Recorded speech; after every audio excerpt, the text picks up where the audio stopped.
আচ্ছা বাবা, তুমি কি আন্ধারে লিখতে পারো?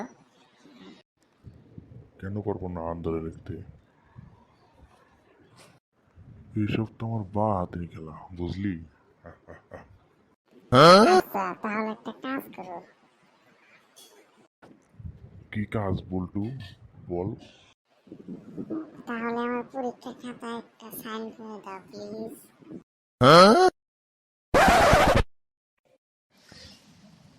বলতো বল্টু, বিদ্যুৎ কার সম্পত্তি? কাকা, বিদ্যুৎ আমার মামার সম্পত্তি।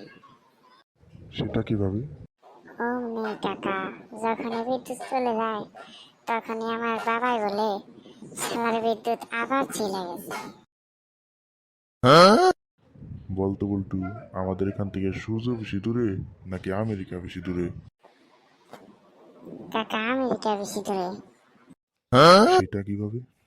কারণ কাকা, ঘরের জানলা দিয়ে উঁকি মারলে আপনি সূর্য দেখতে পারবেন, আমেরিকা দেখতে পারবেন না। তাইলে কাকা, আমেরিকা বেশি দূর।